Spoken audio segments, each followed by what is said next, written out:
What is going on, everybody? How are we doing on this amazing Saturday? I am a little late, and I apologize profusely to everybody for that. Technical difficulties, people. Technical difficulties. Everything works beautiful until it doesn't, and everything works fine until it doesn't. And my hand cam that I had last week, it worked great about half hour, 45 minutes before the show. I turned it off to do a few things. It went to go back on and it won't connect. So it's jank, it happens, and we'll work through it. We'll make it work. So I do apologize for being about 10 minutes late, but it's going to be cool. We're going to work it out. It's going to be fun. It won't be as cool as having the camera right on my hands, but again, we'll make it work, right? It'll be good. So I hope everybody's having a great day.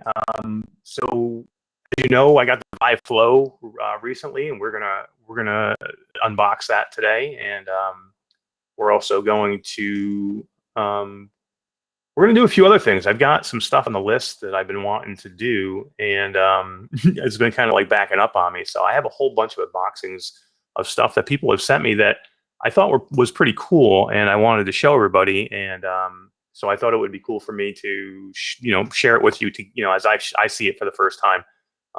Some of this stuff I don't know if I'll be endorsing or not, but with something we'll definitely go through together. Most of it is stuff that I already know about, that I think is going to be great, and I'll bring it to the group eventually. But if it's not something that we open up and we like, we'll just say, hey, thanks for trying, and we'll let it go and not really have it here. But I appreciate everybody stopping by and hanging out and watching this. It's been a busy week. We've been live every day since Wednesday, just because we've had so much going on, and it's a little overload, but I'm glad we got a chance to do it. There's just a lot going on with VR right now, and with our group, and with YouTube, and we had Virtual Strangers on Wednesday. Then we rock and rolled with our show on Thursday. We had the developer interview with Cloudheads Games yesterday, which was freaking awesome, man. Those guys were so nice, so good. We got some amazing information from them, and it was really cool interview, and it's something that I love doing, man. These developer interviews they're so good, and they're starting to turn out really good, and I'm glad we can continue to keep doing them. So let's say hi to a few people. Stephanie Masher is here. Hey, how you doing? You and Charlie are probably watching. We got Kenny's watching from Kenny Polynesian in New Zealand. How you doing over on YouTube? We got Mepper. Hey, Mepper, how you doing, man? Good to see you. We got Michelle Dillon. How you doing, Michelle? And we got Mind Jive. Hey, what's going on, guys? Man, thanks for stopping by. I greatly appreciate it. So yeah, we're gonna look at some cool stuff today, guys. I've got one, two, three, four, five. I got about 6 products to just kind of do a quick unboxing. Most of my It's not really going to be a review. This is going to be like my first impressions. I haven't spent a ton of time with all this stuff. Most of it I'm going to be unboxing for the first time with you guys. So a couple things I know about, and are gonna will be fun to open, because I know about them and I know they're gonna be good. But most of it's gonna be kind of me and you learning about them together. So let's jump right in. The first thing I think I want to open, we'll do the Vive Flow last, guys. That is here, Vive Flow, right here.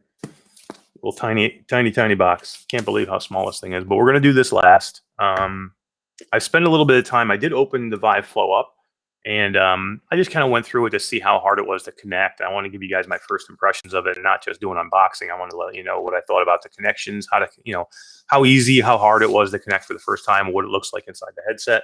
So I spent probably about 45 minutes to an hour checking everything out. So first thing I'm going to show you guys is I got a new head strap in from a company called Aubika. It's an elite head strap, and it seems like it's pretty nice. I like some of the designs on it. It's a little bit more basic than, say, like the Kiwi Designs Elite strap, which I think is the best strap out there, really, if you're going to go with Elite design. But I always like to take a look at different stuff, because you never know until you open it and you try it. So it's something that we'll definitely take a look at. This is on Amazon for $34.99. Nice box, pretty heavy duty, pretty comes in like plastic wrap.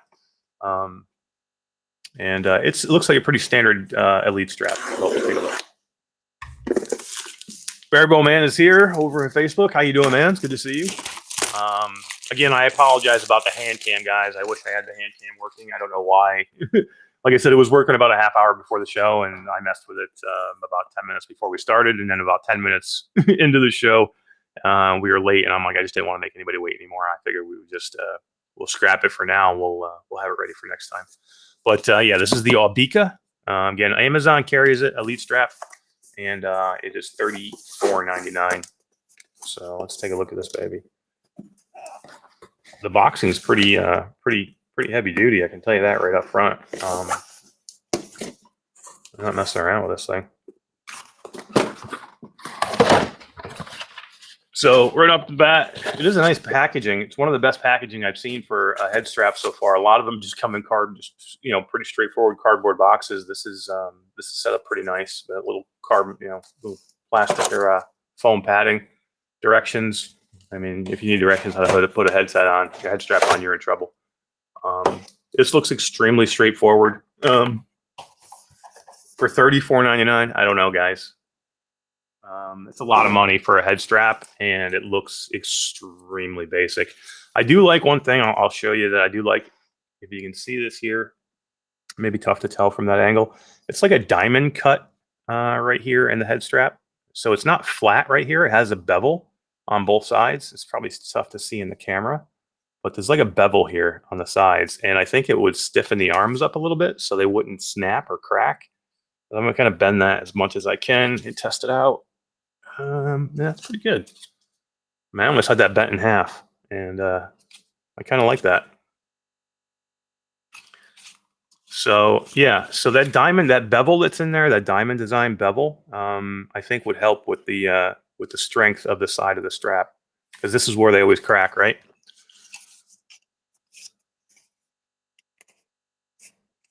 Can't see it. Can't see what? The Aubika? Can't see. I know. I'm sorry, guys. I'm just working my best with the camera the way it is. I'm going to have to try and tilt my camera down a little bit. Hang on. There we go. Maybe this will help a little bit. Okay. Oh, and I get to show off my Q2C shirt too, which this works out for me, right? So yeah. So pretty basic. It's got the rubber pad in the back. It's got the head strap. It's a very basic head strap. There's no foam padding here at all. It's just a plain strap. There's nothing nice about it at all. The wheel in the back looks pretty straightforward. I don't know. This looks like a decent head strap for like $19, or $20, something like that. I don't know if I would consider this a decent head strap for more than that.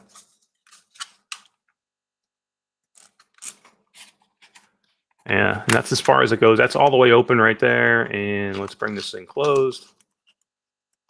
Okay, that's all the way open there. All right, so that's all the way open as far as you can go. Okay, so Aubika, $34.99, and an Elite strap. Again, I didn't know what it would be. It looked like it was pretty straightforward. I guess if you're really, you just don't like anything else, and you want an Elite strap, you don't mind paying $34.99. I guess this is okay, but not something I would probably to look for at $34.99. It's just too expensive. I mean, it's doable enough. It's fine. It looks like it's pretty straightforward. I like the little bevel in the arms. It's just at $34.99. It's just not worth it. So, yeah, it's a hit and miss with some of these things, and I think that one's a miss. Just because of the price, though. And again, I think the way it works and the way the strength and everything, I think it would be fine. But you can find some cheaper. And again, the Elite from Kiwi is still the best way to go. That's one down.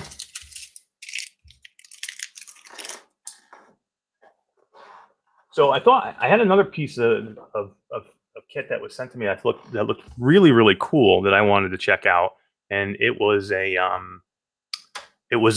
charging station that it looks fairly straightforward. I thought it was going to be pretty much pretty basic because the box is tiny. So I'm like, wow, what is this thing going to be? You know, I mean, I'm like, you know, what's this thing going to be all about? Because here's the box. It's a charging station for your controllers. So here's the box. So give you an idea of the picture of what it looks like. It's a very basic charging station just for your controllers, but the size of the box for this thing is tiny. So I was curious to see what this was all about. Again, I don't know. We'll learn about this together. I haven't not even opened it yet. I just get a lot of things sent to me, you know, and they're like, "Hey, would you mind checking this out for us and see what you think?" And that's kind of what we're doing. I usually don't do this on camera, but I figured it would be fun for you guys to get a peek at, you know, kind of the things that we go through with the YouTube or with the Facebook group to make sure that we don't allow any junk or garbage into the group. Because I'm not going to allow stuff into either the Facebook group, or I'm not going to do any videos on something if it's kind of garbage. So, you know, this is part of that process. So let's take a look. Hey, Alex Ribs is over in Facebook. How you doing, Alex, man? Good to see you. How you doing today? Alex has his own YouTube channel he just started, guys. He's mainly doing unplugged videos, which is kind of cool. He's mainly doing unplugged videos for the air guitar game, and he had a video come out today, and man, Alex, you rock on that game, man. You were doing awesome. You're way better than me on that game. But yeah, I mean, Alex, if you want to put your YouTube channel in the chat and let everybody know so they can go find you, it's pretty cool. It's I enjoyed watching it, and you know, he's just starting out. He could probably use some subscriber guys, so go give him a hand. Onikazi is here. He says, "Hey, Mash, splitting my attention at the moment. Thanks for coming by." Hey, that's no problem, man. I do this stuff. I do it all the time myself. You should see me. I mean, this morning I had rendered reality on one screen. I had somebody else on one other screen. I was talking with somebody in a video call on the other screen. So I had like 4 or 5 different things going on. I just appreciate you being here and saying hi. So no problem, man. And yeah, Mepper says hi for the 3rd time. See, I think we were all in rendered reality talking there this morning too as well. So that was a good show. Tyler and Sean do amazing work over there. So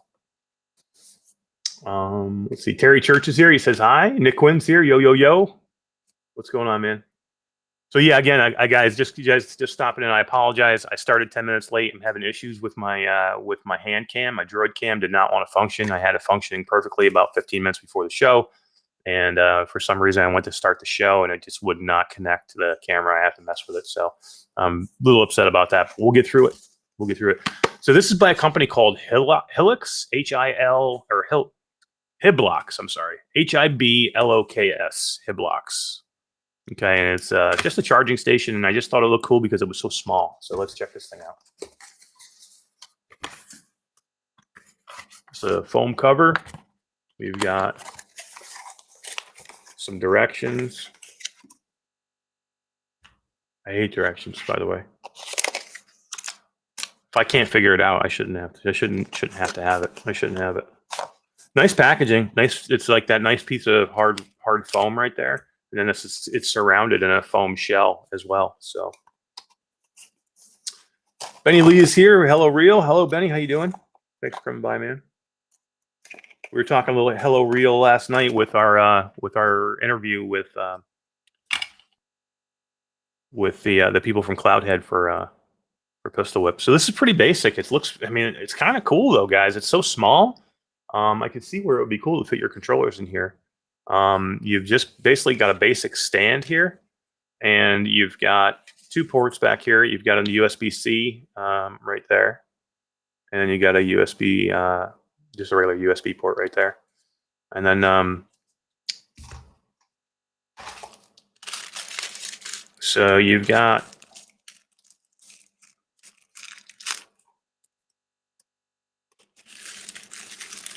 Delirium Drew's here. What's up, Delirium Drew? How you doing, man? Thanks for coming by, bud. How you doing? So we've got a magnetic charging cable in this, which is kind of cool. I do like these magnetic charging cables because you don't have to worry about ever ruining anything with them. This goes into whatever you want it to go into. This is the wire on the outside, and it just snaps on, and that connects it. So that's kind of cool. So I assume that these are going into your battery compartments on your controller. Yeah, you got 3 of them, of those magnetic pieces. You've got a little tool here I think you need to set everything up into your controller. And then you've got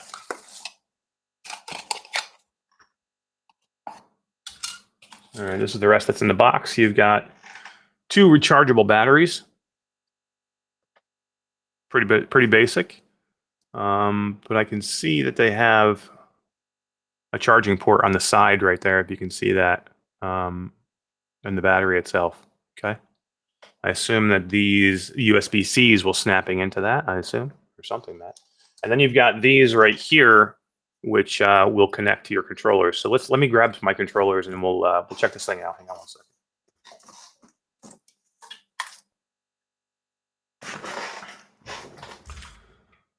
All right. Now here's the only one of the only problems I see with this. I already have the Kiwi controllers on, you know, the Kiwi covers on here, the grips, and to use this, I don't think you would be able to have the Kiwi grips on there. You'd have to probably rig something up to make it work. But it might be possible. All right, so this is going to go on here like this and give me a hole in the bottom. Okay, so let's take our battery out.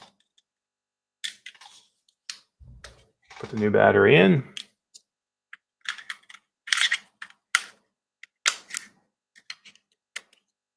And you got to line, it looks like you got to line it up correctly to where it's going to now fit. I lined the battery up with the opening there. So I think maybe that's what this is. To move this thing, this little piece here, to basically move the battery to make sure that the opening, to make sure it's lined up so you can get this piece in there. So you grab one of these magnetic pieces, the USB magnetic pieces, and you're going to slide this in here. I think.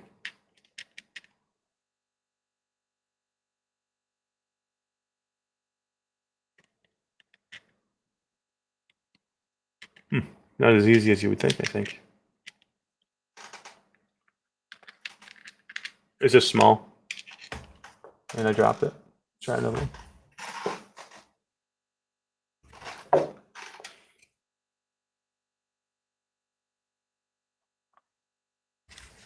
Okay.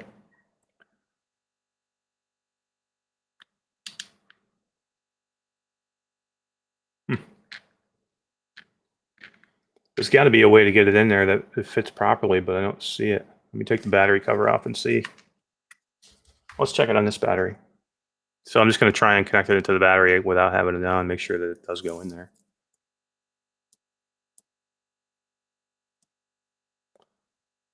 So yeah, it goes in, but it goes in like super tight. Like that. Maybe it's supposed to be in there tight like that. Maybe it's kind of supposed to sit out a little bit. So that could be the case. Let's try it.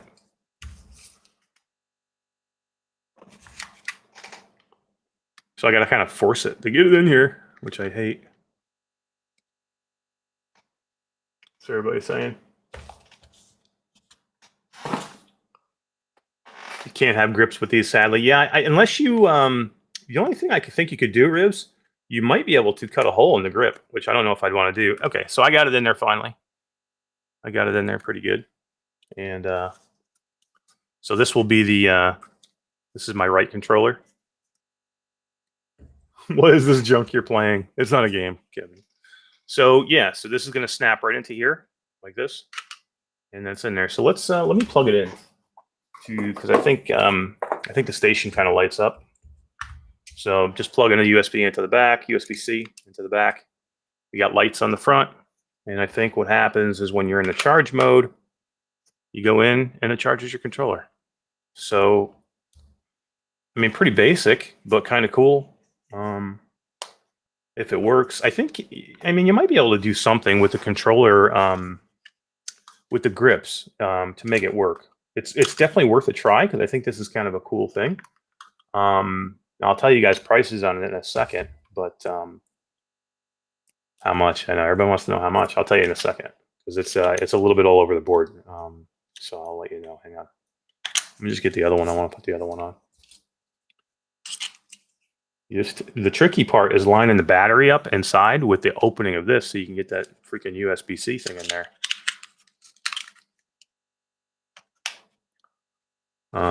Again, that's what this thing is for right here, just to make sure you're moved over, lined up.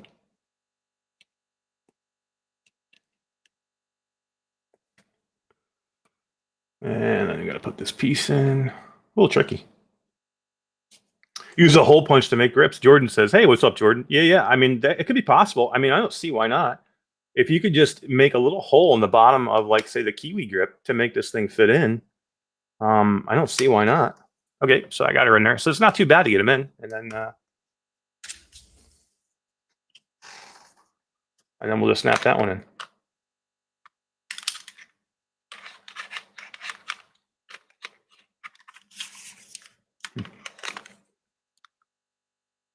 And there it is.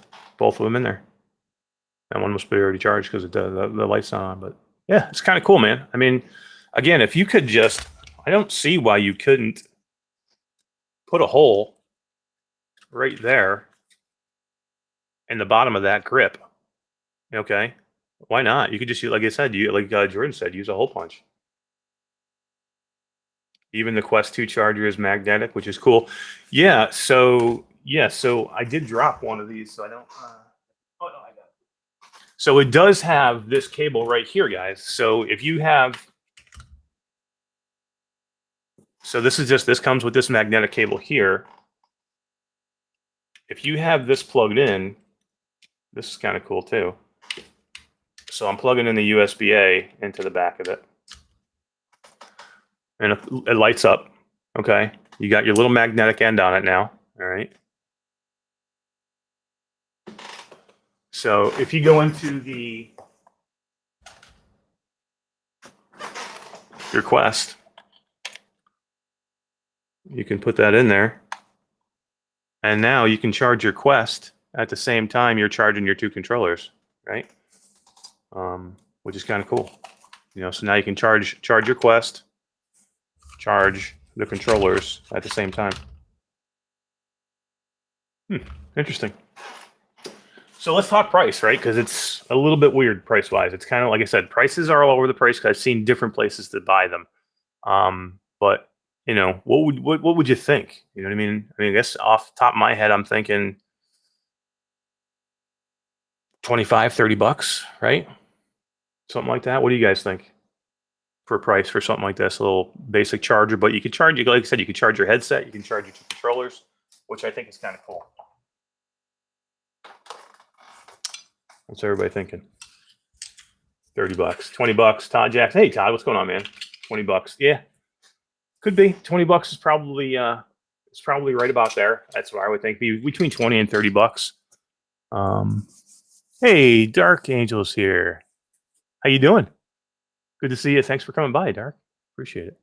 So yeah, this is called the Hiblocks magnetic charging station. I found it in 3 different places. Okay, I found it on Amazon for $50.99. I'm not paying $50 for that. I don't think. No, I know I know I'm not. So yeah, $50.99. I'm not paying $50. I did find it at another spot, and I'm not going to say the spot I found it because I've never used it before. And if you want to just go look it up, you can find it. But I found it for $18.90 at this other spot. So I don't know if this $50.99 is for Amazon is because it's probably a secondary seller and not Amazon seller, and they can charge whatever the hell they want, right? So because it wasn't under Hiblocks' name, it was under somebody else's name. So I found it on this other site, and again, I won't mention the site because I've never used it before. I've never bought anything from there, so I don't want to say it. But again, look under Hiblocks magnetic charging station, and you'll find a couple of different places you can buy it. And I did see it for $18.90. Now, I did find it on another website that looked. I have seen this website before. Again, I'm not going to give the name of this one either because I've never bought anything personally, but I have seen this site before at least, and I think it's a pretty respectable site. And I found it for $26.99. So kind of all over the place with this thing. If you want to check, if you're something you're interested in, check these places out first to make sure they are all respectable places. I can tell you this: I looked it up on Amazon. It had great reviews. Like for everything was like almost a 5-star review. I think the review rating was like a 4.6 or 4.7. Ribs, I did not see it on AliExpress. It did not pop up as an AliExpress item. So like I just looked it up under the name, and usually it would give me AliExpress as an option to click, but I didn't look in AliExpress directly. I didn't like go search AliExpress for this. So it could be in there, but when I searched under, Hiblocks magnetic charging station, it wasn't listed. But a lot of times AliExpress will sell things that are the same thing, but under a different manufacturer's name. So it's very possible it could be in there. So it might be worth going to AliExpress and taking a look. Because when you see prices all over the place like this, that means that this product is manufactured by one company and they're selling it to everybody under different names, and you can buy it under any different name. But again, the one from Hiblocks that I did see at Amazon, $50, but it was like really highly rated. But I can't recommend it at $50. But if you can find it and you're good with with the site you're buying it from, go get it for 18. I mean, I would buy it for $18.90 and just see if I could get it to work with my controllers for with my Kiwi grips. My Kiwi grips, if I get it to work, you know what I mean. So I would do that. But interesting piece of kit. It's definitely something that I would definitely want to take a little bit longer look at and check it out for a longer period of time to make sure that the charging station stays good and everything. But for 18, if you can find it for $18 or for $26, it's not too bad. So Ribs did find it on AliExpress. Thanks, man. I appreciate you doing my homework for me. You're the best. I need to bring you in on the team, right? So Ribs found it on AliExpress, $23 Canadian on AliExpress, $30, 30 Canadian with shipping. So it's like $5 US, right? No, I'm just kidding. It's probably a little less than that for US, but yeah, that's still a good deal. That's a good deal. And AliExpress is a completely 100% great place to buy from. So yeah, I mean, I would recommend it. I think at that point, especially if I can make it work with the grips. Let's see. Larry Kirk is here over on YouTube. How you doing, man? Thanks for coming by and saying hi. Orlin Hooper is here. How you doing? Benny Lee, Onikazi, Mepper, Kenny. So guys, we're going to give away another Bobovr M2 Pro from Bobovr, the M2 Pro. The Halo with the battery. We're going to give another one of these away today. It's my last one to give away. Banggood has them as well. Banggood was the second one I told you about. So remember I told you guys I found it for $18.90, and I didn't want to tell you who it was. And I told you I found a second one from another place for $26.99. Banggood was the name of that place. I just didn't want to say because I've never bought anything personally, Todd. But Todd says they ship from AliExpress with Banggood. So I did find them there for $26.99. So as long as you're good with Banggood, then that's actually a pretty good price, $26. So, which is right around what they're getting them from Ali too. Please pick me, Wheel of Death. We're gonna do Wheel of Death today. We're gonna do like we did last week. Is at the end, I'm going to figure something out as I go. I'm just gonna make a decision and we'll figure a way to give it away. Todd Jackson says I have cheap stuff.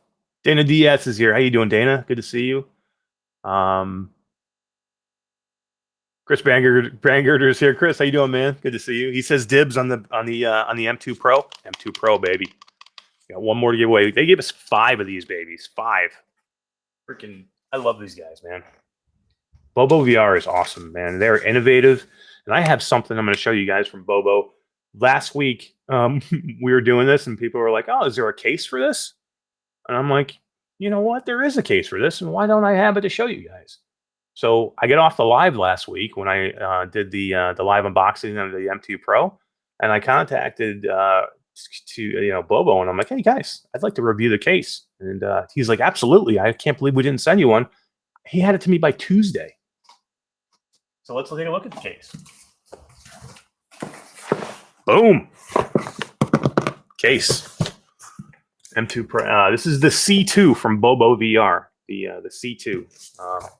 So right now, I'm using the pill case that came with my Elite battery strap from Oculus, which is garbage. I hate the thing, but it's the only thing I have right now that actually fits. So I keep using it. It's got that little rope on the zipper that breaks all the time. I think Todd Jackson had his actually break, and he had to like cut it. He had to cut the freaking thing open to get his headset out of it. But yeah, it's just not. I mean, I've had it for a long time now, but I haven't really had any issues with it. But it's just not the best case. It's kind of cheap. It's small. It doesn't fit anything but the Elite, and you got to cram the freaking controllers in there to get them in there. Like I'm always like making sure that I put my lens protectors in there, like a cloth, like one of those foam lens protectors, like one of these guys. Like I'm always making sure if I'm putting it in my headset in that pill case, I have to put this in there because I'm always worried that my controllers are going to scratch my lenses when I put my controllers inside the case because it's so freaking tight inside the thing. I hate it. But again, I've been using it, and I travel a lot.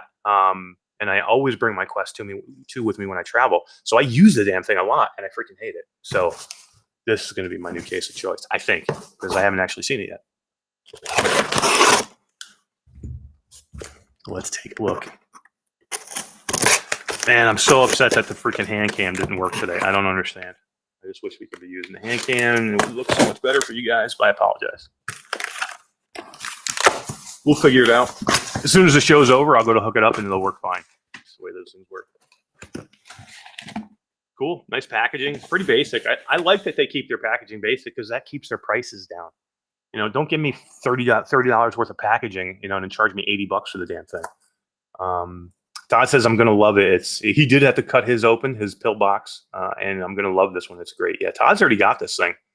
I just never asked for it from Bobo because really, to be honest with you, until the M2 Pro, I wasn't wearing it. I was using the Elite strap with battery from Oculus again still, and I still was switching out between my Elite from Kiwi too because I like that one as well. But now with the way the redesign on the M2 Pro with the Halo, it's all I've been using, and I love it. So here we go, Bobo case. I can already tell you, this thing is so much bigger than the other one, than the pill. Kind of the same size, but maybe a little bit, maybe a little bit bigger. Well, the same shape anyway, but it's bigger.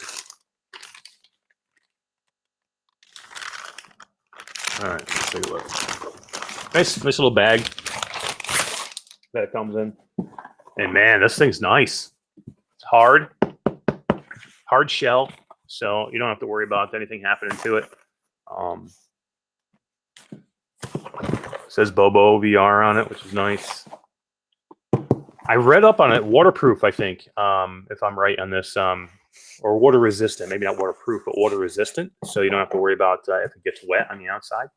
It's got a nice handle here with like riveted handles, so you don't have to worry about that popping off. Nice carry handles.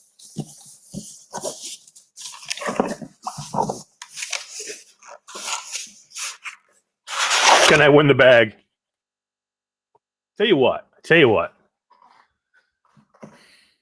I'm gonna give a case away with the Bobo today.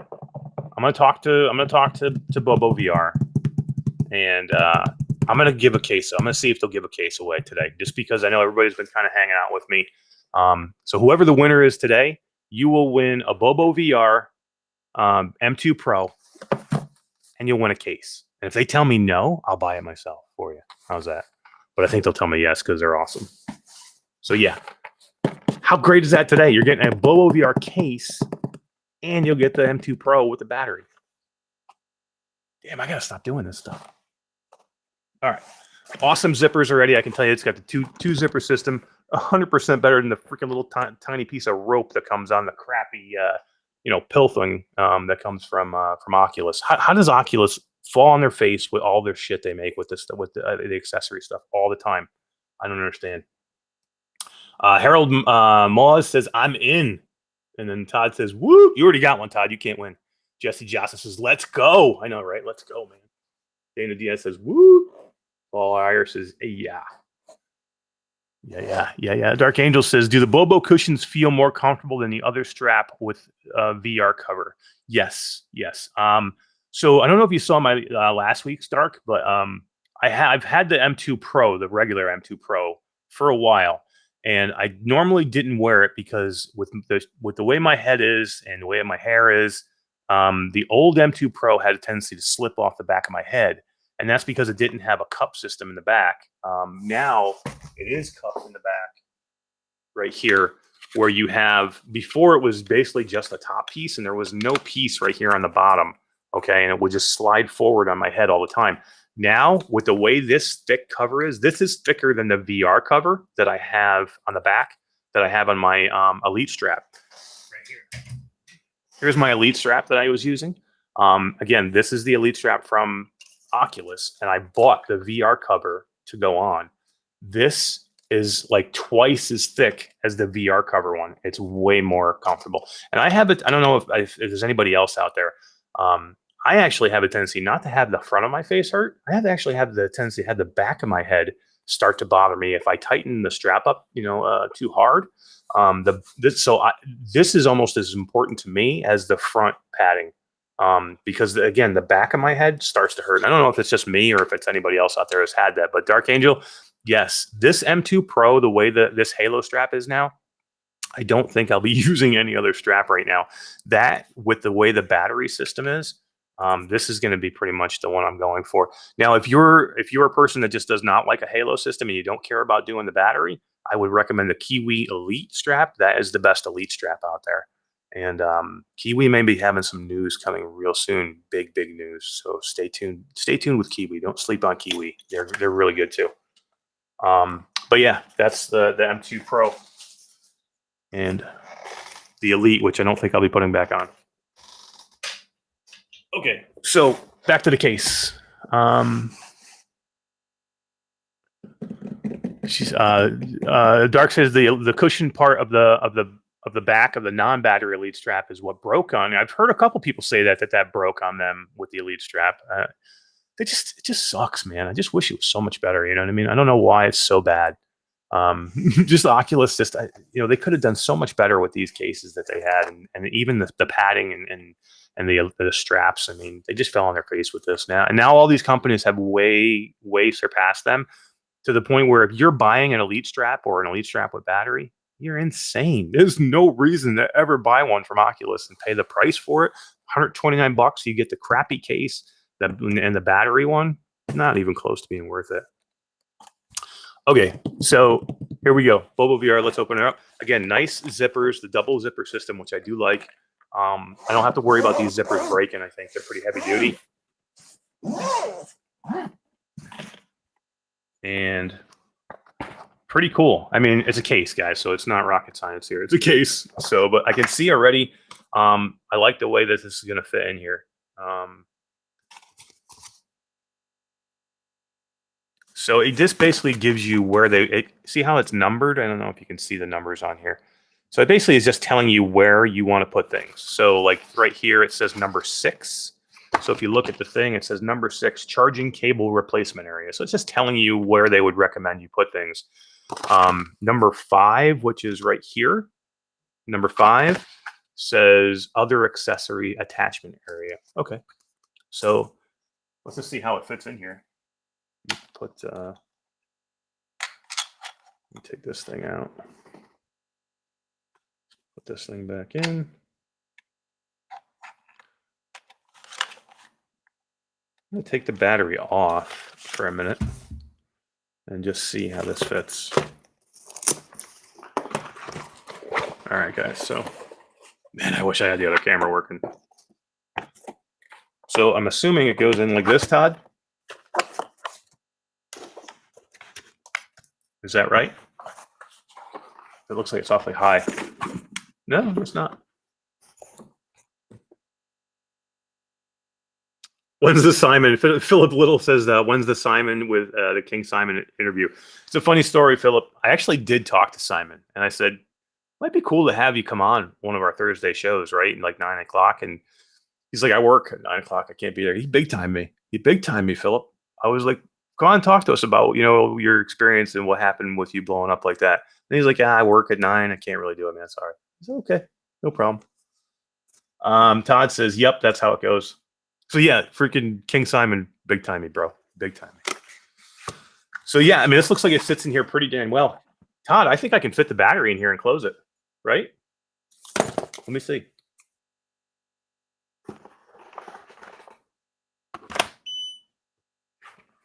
I think I can fit the battery and close it.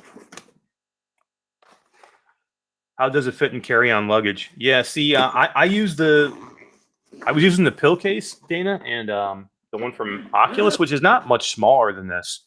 And I would just put it in my backpack. I have a backpack that I travel with on the plane, and so a nice Velcro strap right there to keep it secured. And I think I can close this up, no problem. Yeah, and I just stick it in my backpack, so I don't think I'd have an issue on a plane. There it is. Let's put the controllers in and see what that looks like. And Todd says the extra battery fits as well. Todd says his does fit in his backpack, which he takes as a carry-on. Yeah, this is going to be how I do all mine now too. It's not much bigger than the other one, than the one from Oculus. So it looks like the controllers fit in pretty standard.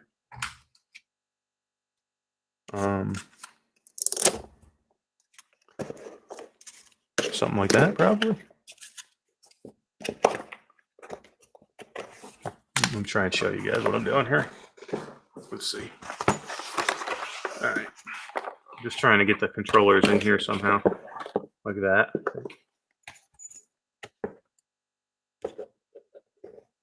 Okay. There's like a little indentation here where your controllers go. So you're going to slide one inside the other. And that's it. Oh yeah, it fits in. They fit in tight too. So when you slide the rings inside of each other, just slide one handle of the ring inside the other, and then there's two indentations in here that they kind of push down into, so they kind of stay firm. And then you can put your little, it's like a little Velcro, but it's stretchy, and you can tighten that up, and that's going to hold them. What I would probably do, I think I could do this. Nah, probably that won't work. But that's not going anywhere now. Now you guys see right down in here, it's tough to see from here. There's another spot. They just popped out. There's another spot right there for a battery. So I think I could put my spare battery right here. So there's a spot in there it sits inside of, so it's like a depressed spot. So you got the controllers that sit in a piece, and then you got that the battery that sits in a piece right there, and everything is in there. And now I have this whole other side here to put whatever I want. I can put chargers, I can put cables, I can put controllers, I can put extra, whatever, whatever extra.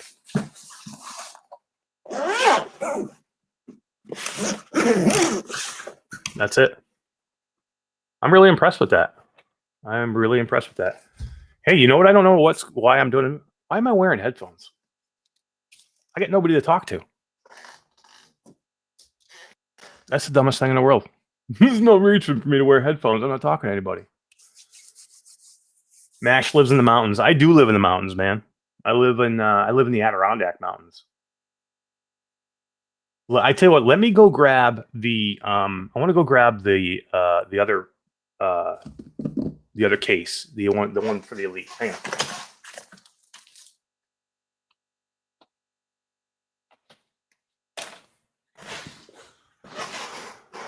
So here's the shitty. I mean, okay, it's not shitty, but here's what I mean about the little rope. Okay. This thing is, I don't know how I've kept it on there this whole time, but this is, you got to try and open this thing up, and then you got to jam everything inside there. I got my Kiwi strap in there right now, just to put it somewhere.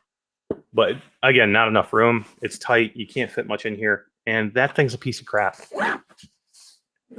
What happened to the flow? It's coming, bro. It's coming. I only got a couple more things. So yeah, let's look at the size. they're pretty darn close. They're pretty darn close. I mean, they're not. I mean, it's definitely bigger, but it has to be to fit the other bigger strap. But it's not like crazy bigger. Okay. But it's 100% nicer. So that's the C2. So from Bobo, and the C2 from Bobo, $39, man. $39. I think that's a pretty good deal. $39 for a case, and then you can do the M2 Pro for $59.99.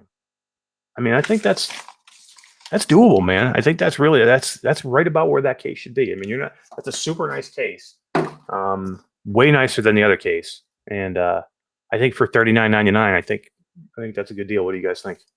And I'm going to give it away. I'm going to give one away today to somebody. So everybody's laughing at me because I bought my headphones. I know. I don't know why the hell I was wearing my headphones. I'm just so used to being, when I go on air, I put my headphones on. I don't know why I had them. Keep my ears warm because I'm up in the mountains. There are still 20 cases in stock at Amazon. That's cool. Yeah, I mean, they're having a tough time keeping things in stock. It's not their fault, really, guys. They're trying.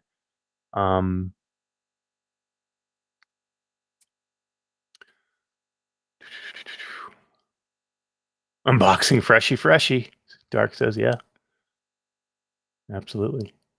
All right, let's take a look. Let's keep going because I want to get to the flow. Everybody came to look at this to see the flow. So let's check out two more things. So there's a company out there called Twisted Barrel. They make a flight stick, and they make a Gunstock, and they also make this new cool thing I saw in there. I don't have it to show you guys yet because he only sent me these two, but I saw on his website he's got a two-handed hilt adapter for like to make a blade for if you're playing like blade and sorcery.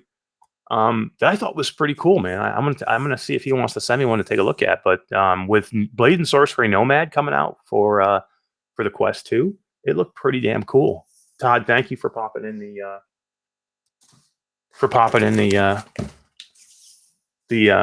store for Twisted Barrel. You guys go check it out if you want to see the pictures of what I'm showing you.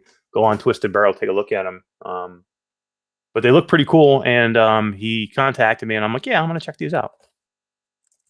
So this is going to be the flight stick. This is the Fox. It's called the FoxOne, and it's the flight stick for anything you're going to do in VR, warplanes, ultra wings, any kind of flight game. Yeah, the two-handed sword adapter looks cool, man. So, all right, here's your directions. This is what the box looks like. Here's your directions. FoxOne Flight stick. It looks fairly basic. It's basically just these two pieces on the bottom plus a bar in the middle, and then a controller. This is where you're going to put your controller, right here in the top. So looks pretty basic. Again, I hate directions. Well, let's take a look.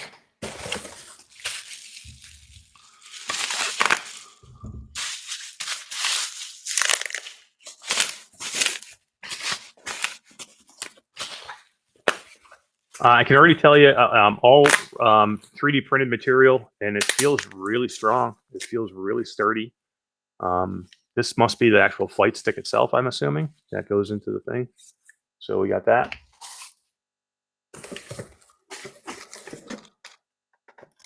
Uh-oh. I hate screws and bolts.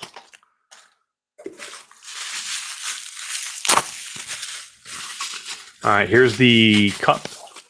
And I see where the screws and bolts go now because most likely this is going to go on here.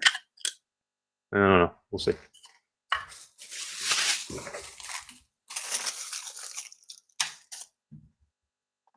Oh, Dickel Salas Pineda says it's 5 a.m. in the morning where he is. More screws and bolts. Wolveraz is here. What's up, man? How you doing? This is going to be the swivel part for the base, so you can move the flight stick.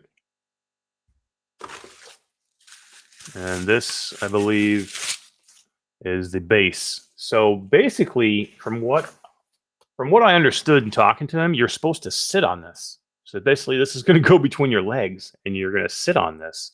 And that's how you're going to have the flight stick between your legs. You know who else likes the flight stick between their legs? Wrong show. Oh, shit. All right. More screws. Okay, so I'm not going to put everything together for you guys because I can already see I've got screws and shit to put together. And I don't want to do that to everybody and make them wait. But let's just kind of look how it's going to go. All right, that's going to screw into there like that. All right.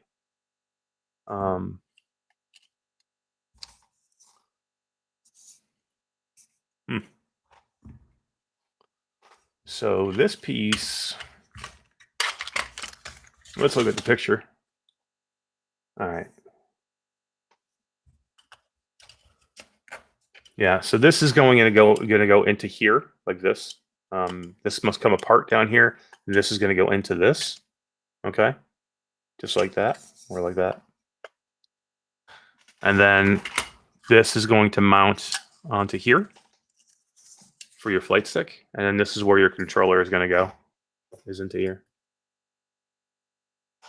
Interesting little piece of kit. I'm going to test this out, and I'll check it out, and I'll probably do a video of playing with it because I'm interested in playing with it. I do have an actual flight stick, you know, a HOTUS that I can use, but it's kind of a pain in the ass to always break it to HOTUS out. You know what I mean? I don't always want to do that. So this is kind of cool just to, if you're doing warplanes or something like that. It does look really awesome, Todd. I mean, again, I don't want to have to put all this together for you guys right now because it would be kind of boring. But you know, if you want to take a look at it, go to Twisted Barrel. And it's the Etsy store, and that's what it looks like when it's all together. Anyway, and it looks interesting. I can tell you this: it's all extremely well put together. It's really heavy duty. This piece right here has some really integral parts to it. I can see already, and yeah, it's just really interesting the way this is going to go. Like I said, that's going to go into here like this. And then you're going to screw that on there, and it's going to allow you to move the whole thing. Warplanes for sure. Yeah.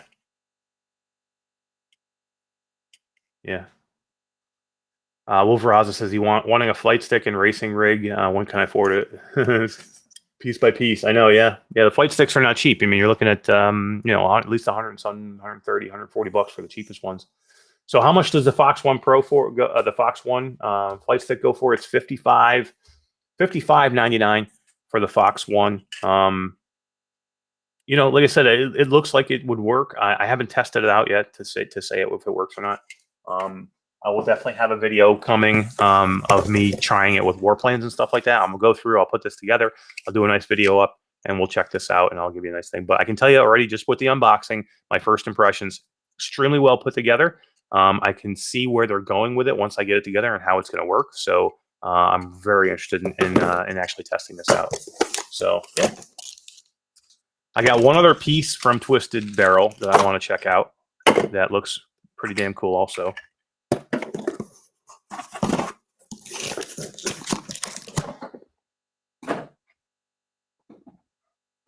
They've got a Gunstock, Twisted Barrel Gunstock. Says $73.59 right now. No, I just looked, Chris. I don't know. Etsy says for the $55.99 for the Pro, for the flight stick, $55.99. $87.99 for the Gunstock, which is going to be this. I've got a lot of Gunstocks. I test out a lot of them. You can see behind me. I've got 3 of them right here that I use. You know, I've got the Sanlaki. I've got the straight shot in the middle, and then I have the Glisco over here on the right. So I've got different ones. I've tried the Mammoth Gunstock, which is also very good. I have that over there on the other side. So I've been through a lot of Gunstocks, and I'm curious to see how this one's going to work, and how it's going to be different. It looks, I can tell you from the pictures that I saw, it looks a little bit different. And if you guys are looking on the Etsy store now, you can see that it definitely looks a little different than your normal Gunstock.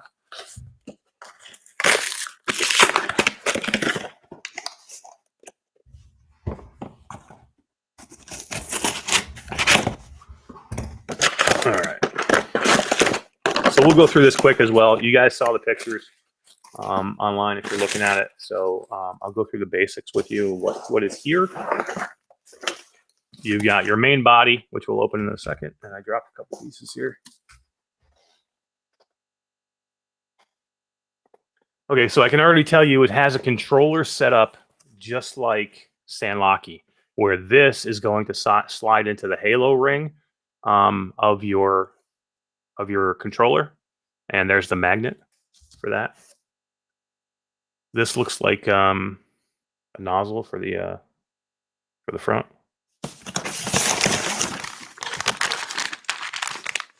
Three-point strap to help. When you're not using the weapon, you can drop it. So it's 3-point straps, so you can wear that. This is the one I have right here. I didn't know, Todd, until I'm opening it right now. It looks to me like it's just the all black model, not the white one. So it's going to be, I believe it's going to be the one that is currently $87.99 version, not the one that's $104.99. Again, I'm opening up this in real time with you guys, so I didn't know what until I got it. So some instructions on how the locking tube works and how you can actually open that and close it. There's a lot in here, man. There's a lot in here. There's like a ton of pieces. Holy crap, man. And here's some directions. That's what it's going to look like when it's done. So it looks like you have a hand right here where you're going to be on the top of it, and then you have here where it's going to be underneath it.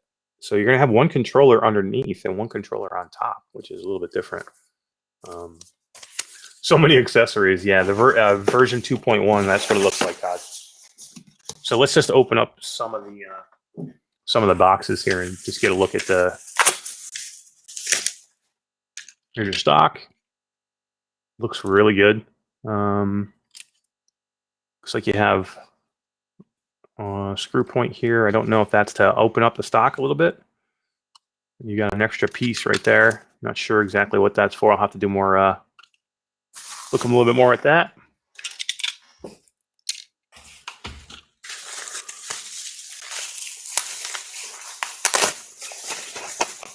Wolveraza says he wants to try the under the tube magnets. Yeah, they look cool. Part of the barrel, I assume. Interesting. Okay, just a lot of parts, man. A lot of parts.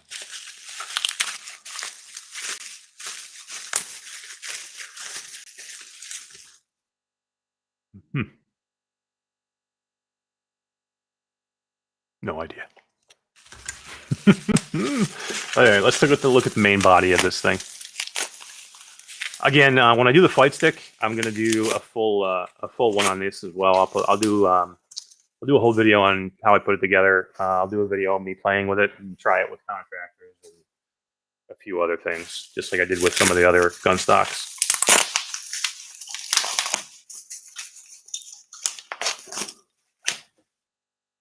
So here's the main part of it. This is the main body of this thing. Wow, this thing is beefy, man. It's thick. I don't think I've ever seen a Gunstock. I don't even have most of it put together yet, and it's thick, heavy. Yeah, the over and under seems really interesting, Wolveraza. Just trying to figure out some things here. Like I can already kind of see how this might work. Something like that, maybe. I don't know. We'll see. Got a couple more pieces to open. It probably would help me if I looked at the directions a little bit. Okay, so Wolveraza, take a look, man. It looks like you can actually you put that controller on in a couple of different ways. You can have it straight down like a normal Gunstock, but you can see the picture there that it shows your hand in almost a vertical on the front end of it. It's kind of cool. I'm not a fan of the Sandlocky either, Wes. Not after I've seen what they've come up with now. Here's the other magnet for the other controller. So I assume that's going on the front. This would go underneath. This would go underneath, or actually, and this would go on the rear. I assume something like that. He says, "Will Rose says what? Weird. I know it is weird." Lisa says directions, Eric. I know. You sound like my wife. This is all metal. This is part of the tubing, I would assume. Let's take a quick look at the directions, just because I'm kind of interested with this now. It's got me. It's got my interest peaked. Holy shit. Exploded view. Okay, so I can already see the barrel. This barrel goes into here like this. Okay. This is going into here. Again, I'm just going to loosely do this, guys. I'm not going to put the whole thing together, but just to get an idea of what it's going to look like. Okay.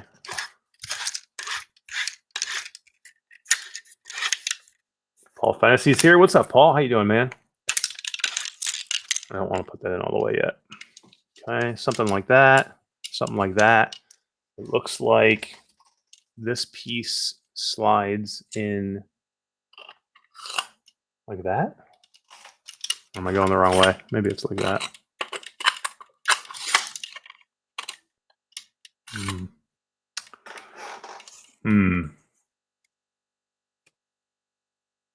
Thinking like this. No, like this. Like that. Something like that. And then this is going to go on the front. This.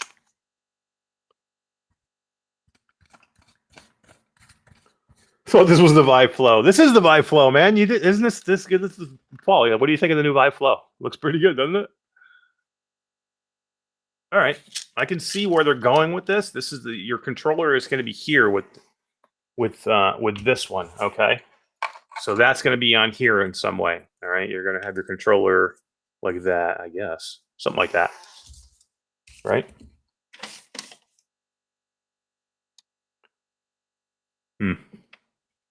Something like that. And then this piece, it looks like it's going to be up here.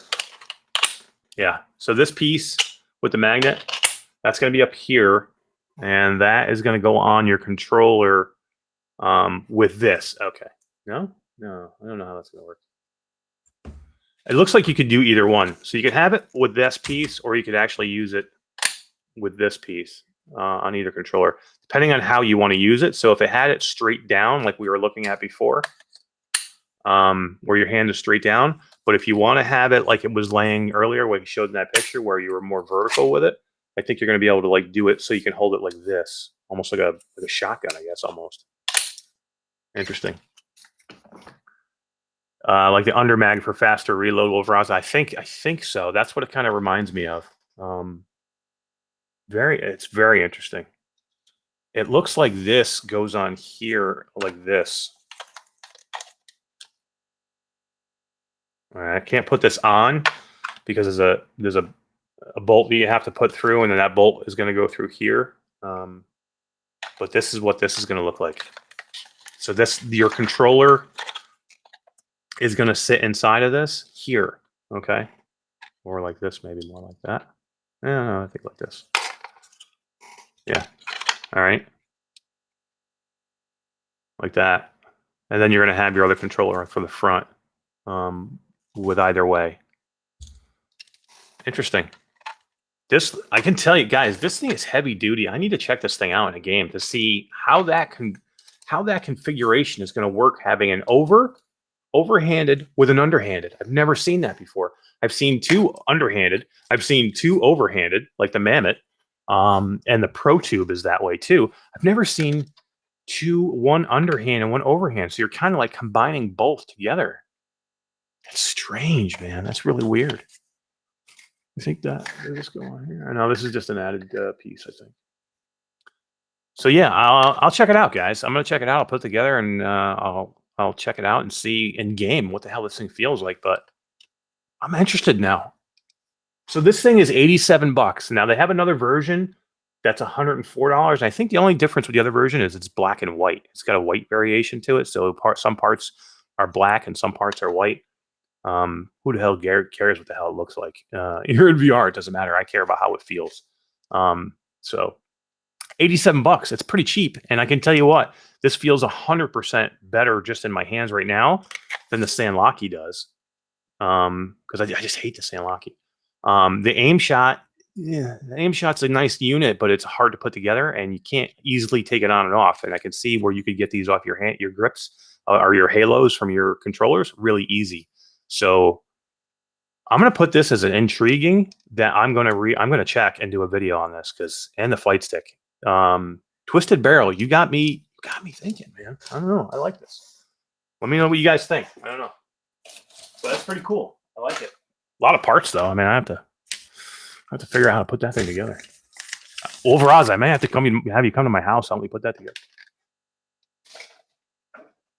I get so much shit all over the floor right now. I got batteries everywhere. I got paper everywhere. I got packing material everywhere. So yeah, that was cool. And I showed you guys the strap too. So you got to have that 3-point strap, man.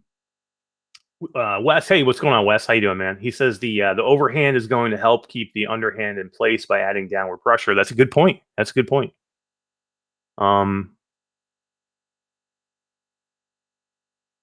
Wolverine says over-under is going to need a gun stock calibration, isn't it?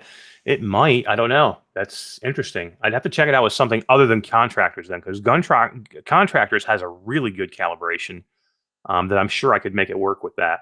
Have to check it out with something like Zero Caliber because that doesn't have or a gun club that doesn't have a gun stock calibration.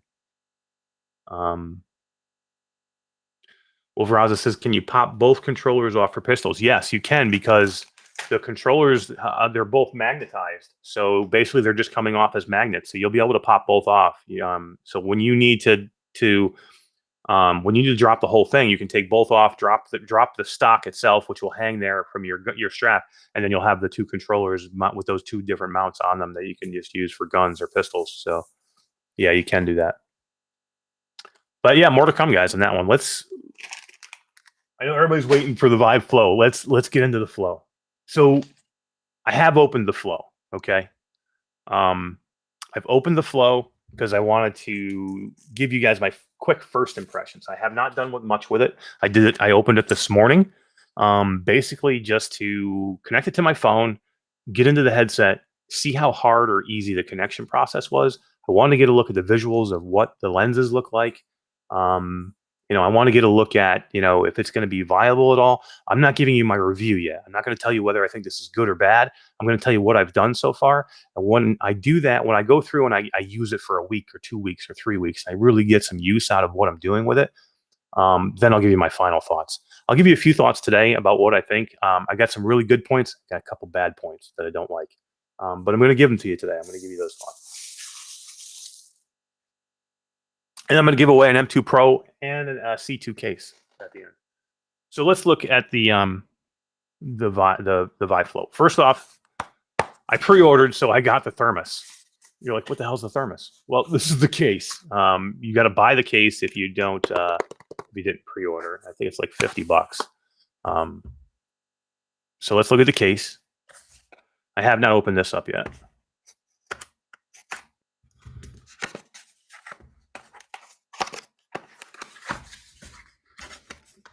Pretty small. I can tell you already.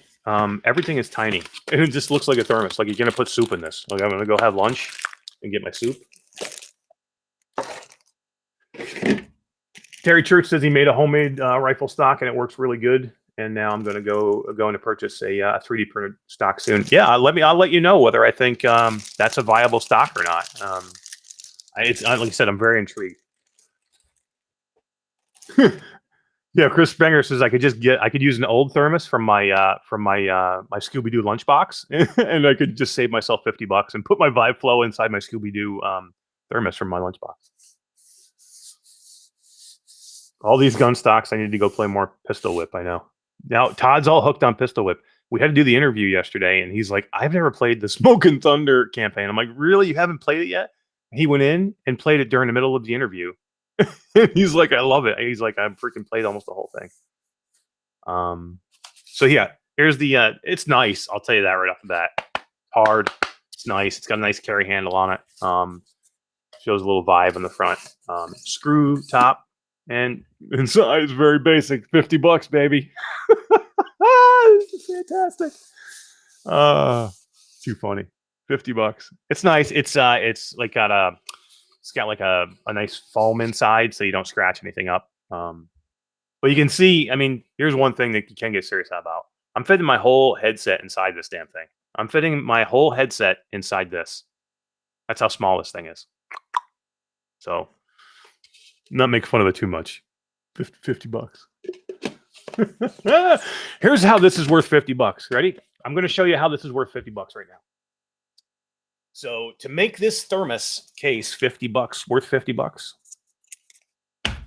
you take this, you shove this inside this piece of shit. Now this thermos is worth $50. That's the only way this thing is worth $50, Vive. What the freak are you doing? $50. If they put a 50 spot in every one of these, then I would buy it. It's worth $50. Vive. HTC, guys, come on. All right. So, $50. Okay. Vive Flow. Tiny. Super tiny. Very interesting. It's I'm just shocked at how small this is. We're going from here. We're going from this.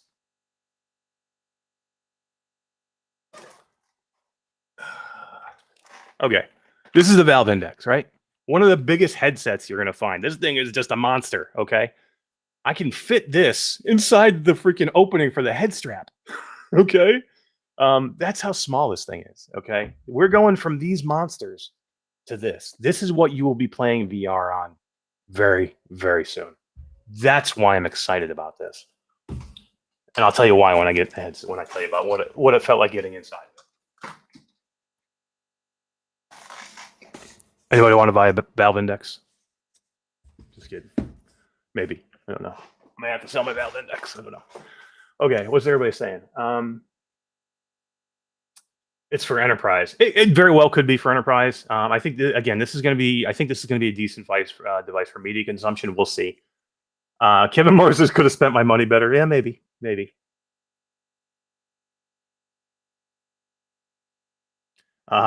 Wolverine says, "I'm telling you, if she has any interest, you should give your Flow to your wife to soften the blow when you order the Pimax." Dude, I'm not getting a Pimax. No way. I might get a Pimax. I don't know. No, I'm not gonna. Dude, I just got hit this week because I kickstarted the what the hell is it? The Lynx RX1, and so when they finally got through their Kickstarter and they made a ton of money on Kickstarter. So once the Kickstarter goes and it works, that's when they hit your card. So I just got hit for my freaking Lynx XR1 this week. Oh, Wes says he meant the $50 thermos is for enterprise. Yeah, $50 thermos. Oh shit, too funny. So Dodd says, make sure you take your 50 out before you send it back. Yeah, definitely. Yeah, absolutely. Let me just check over on YouTube, guys. Sorry, it's tough for me to take care of both here, but let me go back up a little bit. Denise Detlap is here. Chi-Town D, how you doing? But the stream started at 4 p.m. Eastern, so I'm late. No worries. Yeah, we were 3, but no worries. I was late myself. I was 15 minutes late because my goddamn camera wouldn't work.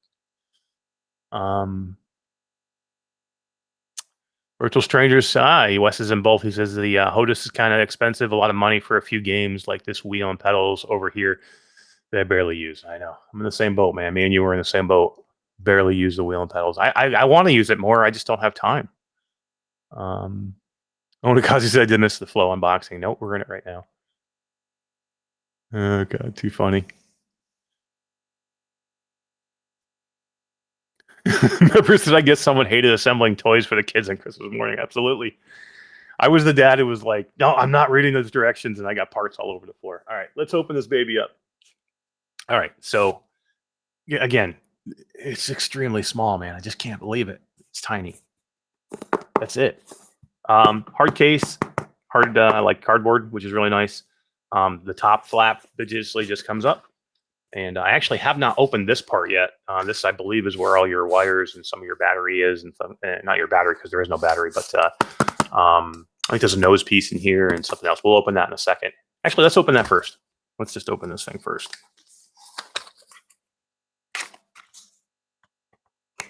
So you have a nose piece in here, and I'll show you why you have the nose piece, because you don't actually use the nose piece unless you take the facial interface off, I think.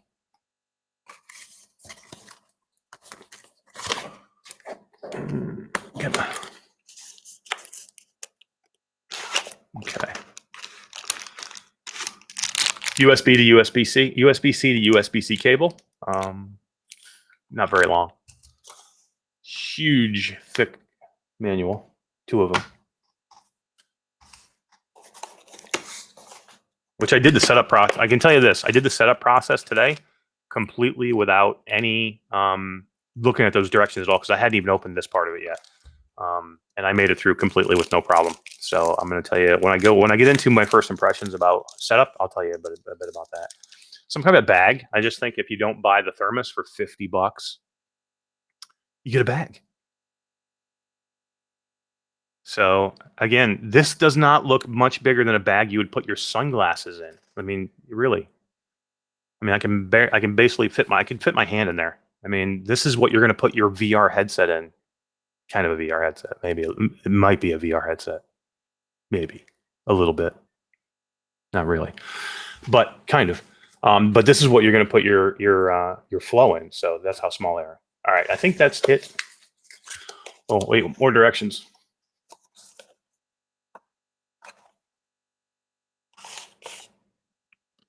More directions. And I think that's it. All right. So that's everything inside there. And there's the Vive Flow right there. Okay. Comes in a little molded case there that they sit inside of. Kind of nice.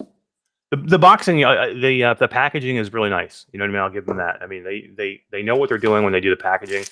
Not that packaging is important to me. It just makes you feel good, I guess, when you're opening a nice package and you bought something that's expensive. You're like, okay, you know, I don't want to open up a piece of cheap cardboard, but if you would charge me $50 less and put it in a cheaper packaging, I'd be fine with that too. Basically just an open bag. And here they are. The Vive Flow. They really are not much bigger than a pair of glasses, sunglasses. So freaking small, tiny. They weigh nothing. When I say these are 197 grams, I don't even know if it's that. It doesn't. I mean, I'm sure that's what it is, but it doesn't feel like it. They're so. I mean, they're so light. They open up just like sunglasses. You have arms on them just like sunglasses. Okay. You have your facial interface. The facial interface is. I thought it was going to be when I first opened it. I'm like, this is thing. Look at this facial interface. It's like a felt material almost. And I'm like, I'm gonna go put my eyes on that, and the thing, look at it, it's loose. I'm like, the thing's gonna like flap over me. It's not gonna stay open. It didn't have that problem. As soon as I put it on, everything fit to my face perfectly. And I can tell you that this does not allow light leak at all. Like better than a normal headset, I think. And again, no nose piece. The nose piece is only for when you take this off. If you want to put these on, because you can wear this without the facial interface. So if you want to have just the glasses on without this facial interface, you would need the nose piece just to hold it so it doesn't slide down off your nose. So I didn't even have this on, just using this, and it was cool, man. I had no problem at all. These pieces right here, this thing, it looks small, but these things open up. So if you have a big head, which I know like Todd Jackson is always like saying, I got such a big head, or he's got such a big head, not me, because I don't know, maybe, but they open up pretty big and you can stretch them. Now I did feel that they kind of like, because you can see they're pretty, the opening is not very big behind here. And that's kind of how they're form fitted. Now they do have give to them, but they're a little tight. So maybe with time, it'll open up a little bit, but they did hurt a little bit, like right here, because they just felt a little tight. But I think after time, they'll just kind of like loosen up a little bit. John Phelan says, what is the cable and plug on the right side for external battery? So here's the deal with the Flow. The Flow has no built-in battery. So it has a tiny built-in battery that lasts a couple of minutes. In case you're running like a battery pack on this, you have time to switch out a battery pack. Like if you're in the middle of a movie and you're running off a battery pack and your battery's getting low, if you unplug it, you'll have like a minute or you'll have like 2 minutes to plug in a new battery pack. And then if you don't, it would die because there's no, to keep the weight down, there's no battery in here. So basically what this is to run your device. This is, so you're going to need to be tethered. So this is a USB cable or USB-C cable, and that's how your device is going to have to be run, just like that, the USB-C cable. So you'll run it to a battery pack that's in your pants, in your pocket. You can have it, I wouldn't have it on your head because that defeats the purpose of this being so light. But you can put it in your back pocket, or if you're sitting down and you're going to be watching TV with it, or you're going to watch a movie, I'm going to just fire it up on me. But that's how quick it goes. Just plug it in and it fires up. You'll have to send it to you so you can test it out. Absolutely, I'll send it to you. It'll take you about 6 years to get to Canada, but yeah.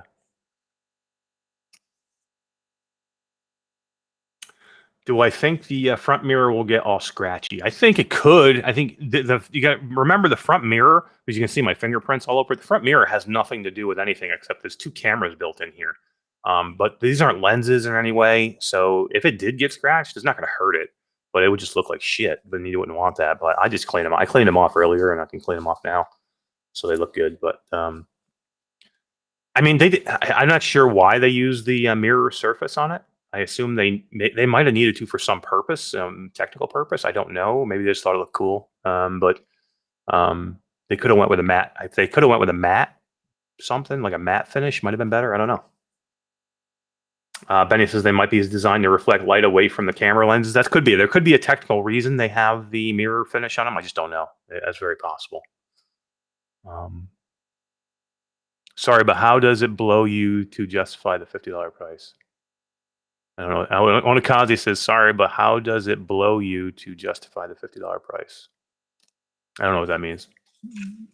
I didn't actually have to pay the $50 to get that thing. I got it as with the if you did the early buy, you got that case for free with it. But I just thought it was just a little crazy if you had to go pay.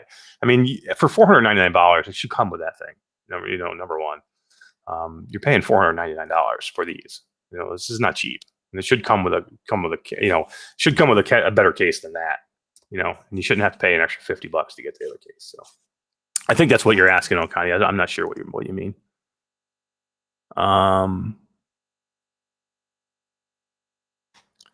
maybe that's old, is he? I don't know. That could be from another case. I don't know. All right, so let's put these things on. I'm going to put these things on so you can just see what they're... Actually, let's look at this first. So the facial interface just pops off, magnetized. You see there's a couple magnets there. So there is an opening there for a fan, which is kind of cool. And there is a built-in fan to these babies right here, which I thought was really cool. Number one, it takes hot air out of the headset and blows it out. And it takes any hot air that you're giving off inside the headset and blows it out as well. So, it's like a vent and a fan in one, which I thought was kind of cool. Here's one of the coolest features of this whole entire headset, and that's the diopter lenses. So you can actually adjust these. They turn, and you can adjust these. So if you wear glasses, you can adjust these to fit your prescription. So you don't ever have to worry about wearing glasses inside these, or having to wear contacts, or having to go buy lenses from a lens company. This does it for you automatically. Now, I don't know. I don't wear glasses, so I can tell you I did have to adjust them a little bit, so maybe I should be wearing glasses. In the setup process, they basically give you some bars, and they say, okay, adjust the lenses until you feel the bars are, perfectly clear. And I did have to adjust them a little bit, so maybe I should be wearing glasses. But anyway, I don't wear glasses, so I don't know what prescriptions are. So it's got 10 settings on, or it's got 6 settings on here. So I don't know prescription-wise how that would work, but or how many different types of prescriptions you can figure into here. But it seems like it could be quite a bit. I think they said again, I don't wear glasses, so I don't really know prescriptions or anything like that. But I think they said to a -6, something like that in prescription. So if somebody wears glasses and understands that, maybe they would understand better.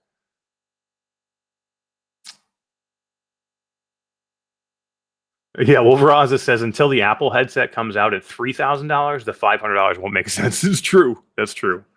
That is for sure. All right. So yeah, the lenses are super cool. I like them a lot. Um, it's one of the best features on this device. Now there is no IPD adjustment, as you can see, which is a little bit weird. What they say is that there's such a big sweet spot that you don't really need an IPD adjustment here. Why you need IPD adjustments and sliders is with the smaller sweet spot headset, you cannot get your your pupillary distance set up properly. Here with such a big sweet spot, they say you don't need to change your IPD or interpupillary distance. I don't know if that's the case or not. I can tell you that I have a 68 IPD and I felt completely fine in this headset. So, but I think I'm 68. I'm like maybe the high side of middle. I think 64 might be the middle of an IPD.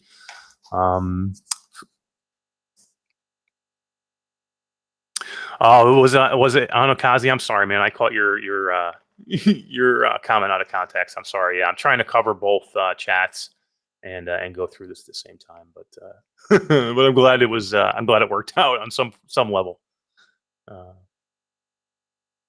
Yeah, I'm on top chat too. Fucking top chat. I gotta be on live chat. What am I doing? Man, I hate top chat. All right, let's put these babies on. All right, I'm on live chat now, guys. Sorry.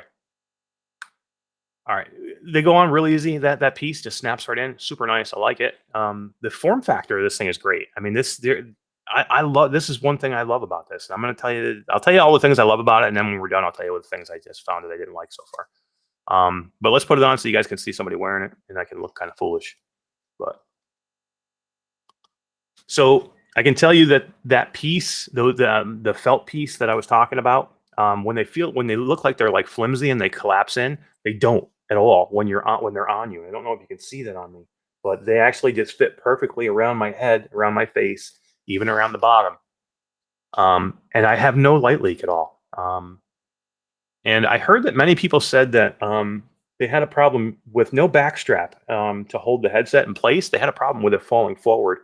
I don't feel that at all. I think these are form fitted very well right here, and they hold enough pressure that I don't. It's not hard for this thing to. It's not easy for this thing to get off of my face. So I think somebody from I don't remember who it was, but they said they kept having to push it up on their face when they were wearing it, and I don't see that yet. But I've only worn it for a short period of time.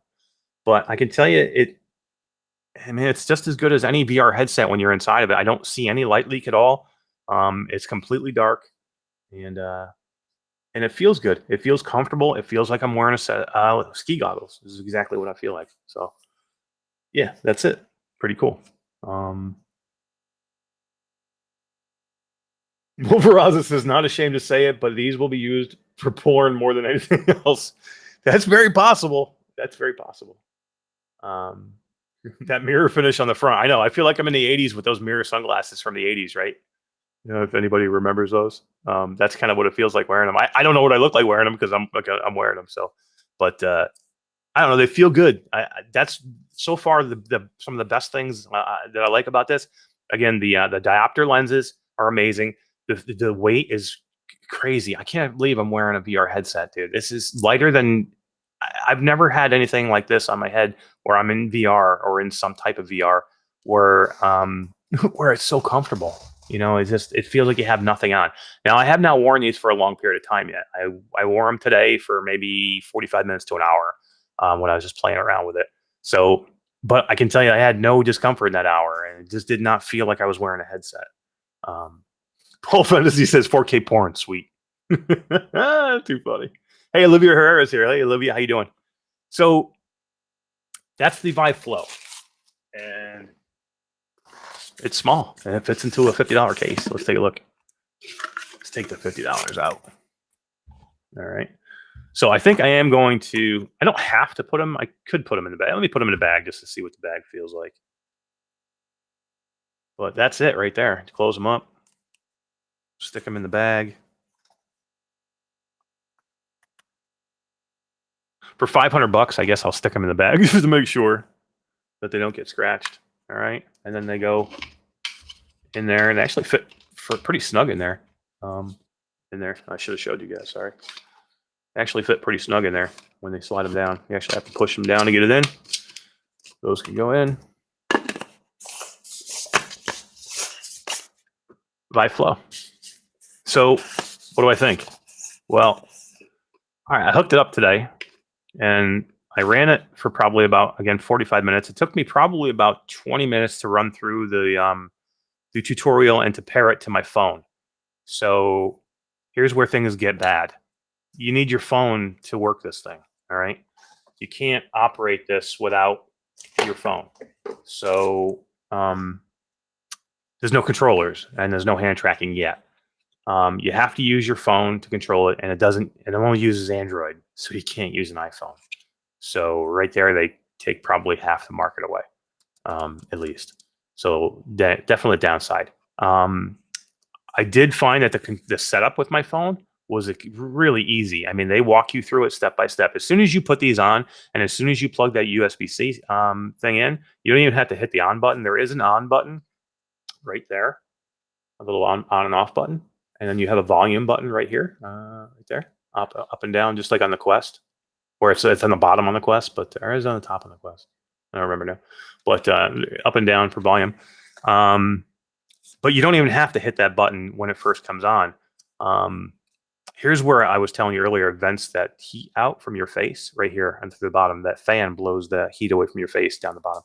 But anyway, it just starts up. So as soon as you plug it in, as soon as you hit that USB-C port, it comes on in your headset, and the Vive comes on, and then it says pairing, and it'll automatically pair to your phone. Well, for the first time, you have to set it up and you have to pair it. It'll say, it'll tell you to connect to your internet, and then you'll have to download an app, a Vive app, and then you'll just say, once you download the app in the App Store, you'll just say, it'll say Vive. It'll say Flow, and you'll click on Vive Flow, and it'll automatically connect to your headset. It'll start the pairing process right away. Once you get through that pairing process, it basically walks you through step by step with the IPD, or not the IPD, but the diopter lenses to make sure that your vision is going to be perfectly clear inside the headset. And again, which I did have to adjust. It's going to tell you about the nose piece. It's going to tell you about this. It's going to walk you through your play space. And then it's going to walk you through the controls of using your phone to run it. And then basically how you're using it with your phone, which is, if I can find my phone here in this mess. So basically you're using your phone like this, all right? And you can choose your hand. It says, do you want to operate your phone with your right hand, your left hand, or both hands? And so it does give you some options. And then basically what you're going to do is the left side of your screen, if you hit that, that is going to be a select button. If you hit the right side of your screen, that would be a trigger button. So like you were triggering a gun. If you are doing this, you're going to be scrolling up and down. Touching the top opens Vive Store, and touching the bottom opens your open apps. So it's extremely straightforward, but there's not enough here. You don't have enough to control. So what happens is once you set up the controls with your phone, all of a sudden in your headset, you'll see your phone, and you'll line your phone up so then your phone can be tracked by the cameras. Is it tracked? It's really not tracked. They're tracking the laser beam out of your phone, basically, is what it is. So when you move your phone like this, you can't see your phone move, but you'll see a laser beam move from your phone. So I think it's actually tracking through your phone, not through the cameras of the Flow, which makes me nervous because how are they going to hand track, and why aren't they using that for here? But they say hand tracking is coming, so we'll see. But anyway, so basically you're going to see like a laser pointer shooting out of where your phone would be, because you're going to see like a representation of your phone in the headset. And then you see this blue laser beam that shoots out from here, and you can move the laser beam and point it wherever you want to go. And then you just use the screen to click. So if I point at what I want to hit and I click on the left part of the screen, and it grabs it and it clicks it. You can trigger stuff to grab it, or like a grip button almost, use the trigger on the right. And then when you're in a menu, you can scroll up and down with the scroll button. It's clunky. It's not easy to use. It's not great. Did I use it? Yeah, I used it. I got through it, no problem. It's just for $500. You think they would have hand tracking or a controller or something, make it easier. It's just not ideal. It's a downside. It's a definite downside. Now, if they do pump out hand tracking with this thing, which they say they're going to with very soon, if they do, then I'm all for it because I do have a couple other detractors that I've seen so far too, but this is the biggest one for me. If they can get over this hurdle of having to use the stupid phone to operate it, I'm definitely way more on board with this thing. So yeah, there's your first detractor. What did it look like inside? So basically, it puts you into what you would see if basically puts you know how you when you go into like first steps and you see that underwater scene and then you hear that music and you see all these digital 3D effects around you and you see like a whale swimming by. Kind of starts out like that. You see the big Vive logo and you see all this stuff around you and you feel like you're in VR. You're doing VR things. You're navigating in VR. It's a 360 environment and you're in it. And it's pretty cool. Then you're going to get to the Viveport store, and you do have a Viveport store, and you're going to have games in there. There was what I saw in there so far was Squingle. I saw there was some kind of Alice game. A couple different things. There was a couple different apps that I saw. There was probably a lot more. Again, I only spent about 45 minutes in it, and a lot of it was just checking it out, setting it up. But it was cool. You're basically got into a menu just like you would get into any menu, like if you were in Steam VR and you're in that menu. You can get into an environment like that where Steam VR has you in your home. You can get into the Vive home environment and navigate from there as well. But if you've ever been to Viveport Infinity, this is kind of what it looked like, because it looked like the Viveport Infinity menu, and that's what you were navigating through. Field of view did feel like I was looking through binoculars a little bit. It's not terrible, but you definitely feel that the field of view is not as good as, say, even the Quest 2. It's limited. You're definitely going to feel like, but I was looking for it too. Now you got to remember, I'm looking for it. A lot of times, if you're not looking for it, it goes away. I did feel towards the end of my session inside of it that I started to notice it less, and that's what happens in VR, especially for me. I don't know if it does for you guys the same, but when I first get in, I have a tendency to notice the field of view more, the lack of field of view more. As I play and as I get into what I'm doing, that tends to go away for me. So not everybody's the same. Everybody's a little bit different. I did see some screen door a little bit on lettering, not really on the video screens, but like on the white lettering. I did see some screen door where it was noticeable. So no God rays to speak of. I didn't notice any God rays, which is nice. I hate God rays. It's one of the biggest reasons I don't use my Vive as much as I should, or not my Vive, but my Index as much as I should. Is God rays. The blacks were nice and black and dark, which I did like. I'm kind of impressed with these pancake lenses. How they did them to make them so light, to get this thing down to to this big. They had to use these pancake lenses. I'm impressed with these, man. I am super impressed. I thought they were great. I like them a lot. I'm impressed with the screens. I need to see more. Again, this is not a review. This is my first impressions. I need to see more.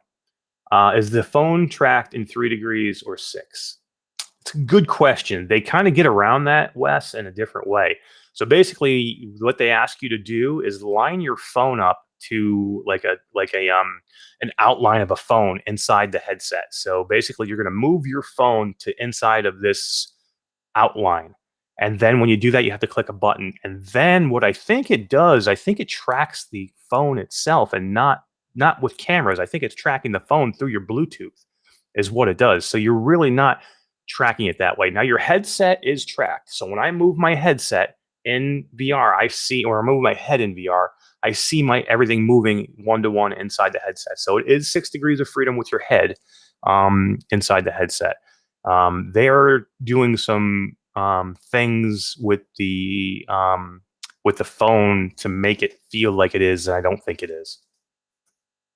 Dana Diaz says, what are God rays? God rays are basically what happens is when you get a screen, when you get a bright color like a white or a yellow or just something really bright inside of a dark space, certain lenses, and Fresnel lenses are kind of happen with Fresnel lenses a lot. You'll see these shoots of light that will come off of those whites and those light colors, and they'll glow almost, and it'll bleed into your blacks and it's very off-putting to me. Some people don't mind it. It doesn't bother certain people. It does bother me. I hate God rays. And I notice them more than anything else. And again, like I can get field of view to go away for me. God rays, I just can never get to go away. Jesse Johnson says he's got a run date night with my lady. Have a great stream. Any good luck to everyone. Give us thanks, man. I appreciate it. Yeah, we're gonna give away that Bobo here in a few minutes, guys. I know we've been going along, but there was a lot to talk about with the flow, so I wanted to make sure I hit every point. I want to answer some questions now. This is an evolution of the Oculus Go, and it has potential to be way cooler than the Go is. It does. This is definitely the continuation of what the Go or what Oculus maybe should have done with the Go. This is not anywhere near a VR headset that you would want to game on. This head might have been amazing when the Oculus Go was a thing, but the Quest just ruins this. It's just different, Chris. It's not. I'm not going to compare it with the Quest because it's not what I would use. I'm not going to use it for gaming. I could use it to game on some basic level, but I'm not going to use it to game in pretty much any way. I'm going to use my Quest 2 for that, or my Index, or my PlayStation VR. I'm going to use this for media consumption, and I have a feeling, and I did watch some YouTube videos near, I have a feeling it's going to be pretty cool. Again, I have not made my final decision on whether I think this is anything that's viable yet, but I'll let you guys know. Any controller to work with them will probably need base stations. People will force. I really think they are going to be able to make this work with hand tracking with Veraza. I think they can do it the way they have these cameras set up. I think they can track your hands. And again, you're not playing games with your hands. This is a media headset, so you really only need to have your hands out in front of you. So these cameras that are on the front, these will be able to see your hands, and they will be able to track your hands. So if I'm wearing it and I put my hands out here to touch or maneuver, I can do that. So it's not like if I'm not going to be moving stuff or doing this to worry about occlusion or anything like that. If this thing went to 90 hertz with the Lighthouse tracking support, I'd buy it. Yeah, that's I agree. Even a small controller like the Amazon Fire Stick remote would have been better. I agree. The controls are an issue. Dickel Salas says they should have added the hand tracking on its release. It could be more appealing. I agree, 100%. I would feel way better about my purchase if out of the box this thing had the hand tracking ready to go. It's the biggest downfall of this headset for me right now is the controls and the way you navigate in the menu system. Guy Godin exists, guys. Never know what that dude is going to pull off next. From what I have heard, Guy Godin will be working or is working on getting virtual desktop to function in these, and if that can happen, then it is a bit of a game changer for the flow, because it's going to change what you can do inside of this thing. If they ever get to hand tracking working, I think that's going to be a good thing. Mepper says my phone's too old to handle the flow. Absolutely, don't even try it, Mepper, with your phone. No way, buddy. Your phone couldn't work the Quest. It's definitely not going to work this. People are going to force controllers with base stations somehow. I bet they probably will. And if they do, I'll check it out because I have base stations. I have my Index. I have base stations, and if I could make it work with the base stations and the Knuckles controller, I'll try it. Chris Lebrecki says base stations kill the point of the device. It does. But if you could use it and then not use it, that would be cool, right? So if you wanted to use it, if you're in the room and you wanted to use it for a certain purpose, but then you wanted to use the hand tracking when you're away from home or on the road, or you were just using media, then that would be cool too. This really needs inside-out tracking. I agree. I'm just trying to go back and read some of everybody's questions, guys. Sorry, I got very involved with what I was talking about, so I missed a lot of things. Yeah, but for $499, why not buy another Quest 2? It's just different, Todd. It's just different. I don't disagree yet. I can't say I disagree with that statement yet, but it's not a Quest, and I don't know if I'm not a big proponent of wearing the Quest for 3 hours or 4 hours or 2 hours to watch a movie or to work in. I mean, I know some people are. I am not. Would definitely rather wear this. If I'm going to work, if I can figure out a way to work in VR, this is how I'd want to do it, not with the Quest. Now, I don't know if that's the case yet with these. Don't know if that's even viable or even possible or even coming. But this is what I hope Cambria is. I hope. I'd buy another 256. Yeah, I hear you guys. I'm not disagreeing with you. I'm just presenting what I've seen so far, which is very limited as to what I've played with so far. Okay, so just trying to go back and check everybody's in case I didn't if I guys, if I missed some questions and you wanted answered, just ask again, please, because I'm just starting to try and get back into the chat now. I think I answered the. I hope I answered that question good enough for you guys with the 3 DOF or the 6 block with the phone tracking. It's confusing. It's the way they do it is very weird. They're trying to get around it for sure. It is Android phone only, Noah. Yes. Yeah, Chris Banger says the Cambria is going to be a gaming device and this type of device, so I'll pay whatever they want for it. I agree. If they can make the Cambria a mix between this and the Quest 2 and what you can do, this will change the way we consume VR. The Cambria will. It just will. Because this right here is the way I want to consume VR. I would play 3 times. I don't know how, but I would play way more VR if I could play it in this. The way I do now, quality of VR. If I could play it wearing these, because there's some times when I come home, I just do not feel like putting the headset on. Even the Quest 2 untethered, I just don't. Sometimes I don't feel like putting it on. This I would have no issues putting on, and I would consume media in this. If I wanted to watch a movie, I hate having to put my Quest on to watch a movie. Now I do it because there's no other option, but I would definitely rather do it with this.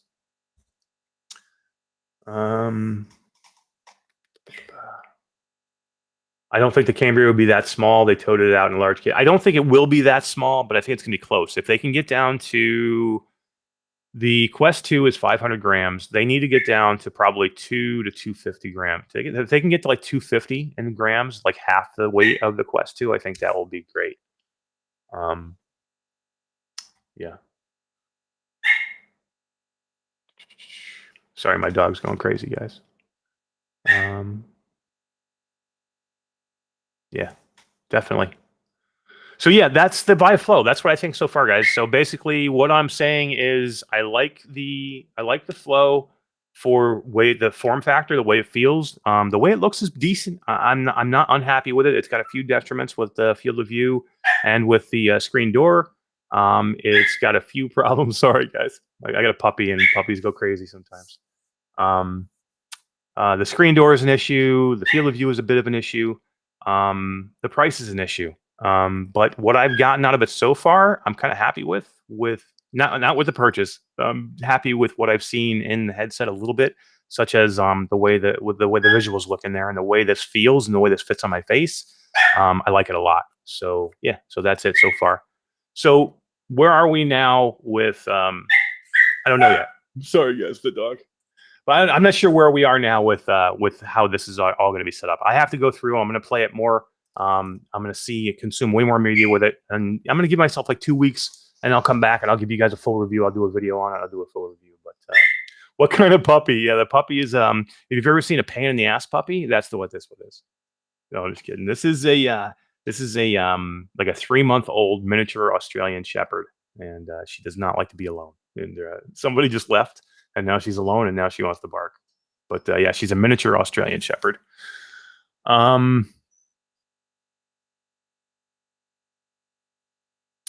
Noah says this would be awesome for his dad, but he only has an iPhone. This is a complete crap with the way they set this up. I can't believe they didn't do. They couldn't do more with the controls. Ashley Trouble says one good thing is no headaches because there is so much less pressure. Absolutely, you'll wear this thing. This thing is so comfortable. I really like it. I really like it, and I'm so impressed the way it fits on the face. I was so worried about this when I first opened it. I'm like, oh man, this is gonna flap over. How is this gonna fit in my face? And it just opens up and it just fits perfectly the way when it goes on, and it just stays exactly where it should be. So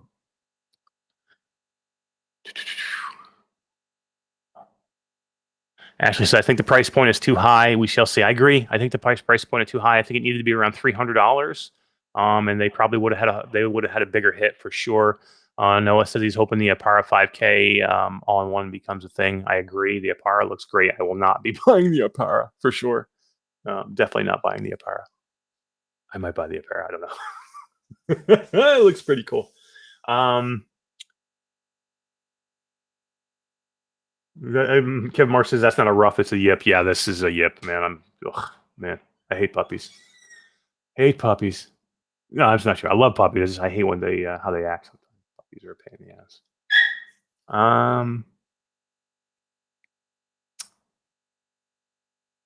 Yeah. So let's give away. I know everybody's been super patient, and unless there's any other questions that I haven't seen, let me read Onakazi's statement. He said, "Spend some serious time with a headset on, like 4+ hours for about a week, and you will adapt. Just like when I had to break in a new pair of skates, there was a period of pain. I don't think people get that. It's for sure. It's definitely, and I probably wear a VR headset more than most. Not more than some, but I would say more than most because the amount of VR that I have to consume, um, that I wear it quite a bit, and I can definitely tell you that it wears on me. And I've been doing this for a long time. It's different for everybody. It's for sure. I can tell you that I would rather wear this 100% than a regular headset. But again, this is not for VR gaming. So if they can make something that's VR gaming, that's this. Why wouldn't you want to wear it? It's so comfortable. Um, so yeah, I mean, I just want the best of both worlds. I want the Cambria. This is what I want the Cambria to be. If the Cambria is this, it's a game changer. If they can make this into a viable, trackable headset with touch controllers, holy crap, man! Because I'm telling you right now, you want to consume VR in this. It's that good. It's that good, comfort wise.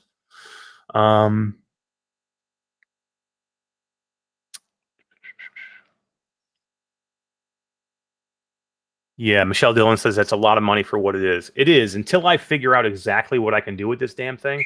Right now, I have to see more. It's just not enough. I've got to see what I can get out of it. And let's see what they can do with it. You know what I mean? If they can start making it viable for the workplace and doing some workrooms in here, it'll be better. Freaking dogs, man. Let's see. They will get a boost in sales when the Apple headset comes out. Yeah, probably. I assume if Apple comes out with a $3,000 headset that's something like this, people are going to say $500. That's a good deal for the other one. But I assume Apple's going to have a game-changing feature that's going to make it worth $3,000. They're not going to come out. They're not going to come out with something that's equal to this and say, okay, here it is, $3,000. Apple will come out with something special that makes it amazing and makes people want to have it. And also people want it because it says Apple, which is stupid. I know. Sorry about the dogs, guys. Jasper Simon says, "Hey, how you doing, Eric?" He says, "How you doing, Eric? How you doing, Jasper? How you doing?" Mark Evans says, "Looks amazing." It's very cool. I don't know if it's worth it yet. I'm saying it's probably not worth it. I would not recommend anybody buying it at this point. Give me time with it, and I will let you guys know for sure. But I definitely would not buy it at this point. And Todd says he's out. He's going to play Secrets of Retropolis. Amazing game, and we just got access to it, and the Virtual Strangers now have access to it, and something I'm going to be checking out soon myself. The Secrets of Retropolis just got launched on went from the App Lab store to the Quest store, so good for them. All right, guys, we let's give away a Bobo VR. I know everybody's been very patiently waiting. So what we'll do is we're going to do the same thing as we did last time. I'm here by myself, so I can't do the Wheel of Death to figure it out because I'm here by myself, and I just can't do it that way. And I want to make it fair for everybody, so I don't want to do a question. Everybody who's commented, if you have not commented yet and you've just been quiet and watching, just comment it, hey or hi or whatever, or just say put me in for the Bobo VR, the Bobo M2 Pro and the case, and I will enter you into the drawing. Tomorrow night, I will sit down. I'll go through all the comments, write everybody's name down. I will attach a number to everybody's name. And I will put everybody's name or everybody's number in a random number generator, and I'll just pull a name, and that will be fair and equal, and everybody has a chance. So yeah, if you have not commented, please just comment, and so I can see you in there that you've been in there, and then I will contact you if it's not through Messenger. If I don't know your real name, if it's not through Messenger, I will contact you through YouTube. I'll comment on your comment. You'll have to look for it. To tell you you're here, tell you won. I will also announce it in the Quest community group. If you're not part of the Quest 2 community group, you'll have to go to one of the Discords, whether it be the Q2C Discord or the Virtual Strangers Discord. I will actually put a comment also in this. And if you want to come back on Sunday night and look in the comments for this on this YouTube page, you can do that, and I'll put the winner in there as well, just so we can make sure the winner gets in touch with me somehow. We kind of had to do that the other day with some people that I didn't know who was who. So we'll get it figured out, and I'll make sure we get in contact with somebody. But yeah, anybody make a comment, and we'll make sure that everybody has a chance to win it. It's the M2 Pro, which is all tucked away now. It's the M2 Pro Halo strap with the battery and this beautiful case. I am so happy with this. This is one of the best things I've opened today. The Flow? No. This is probably the best thing I've opened today.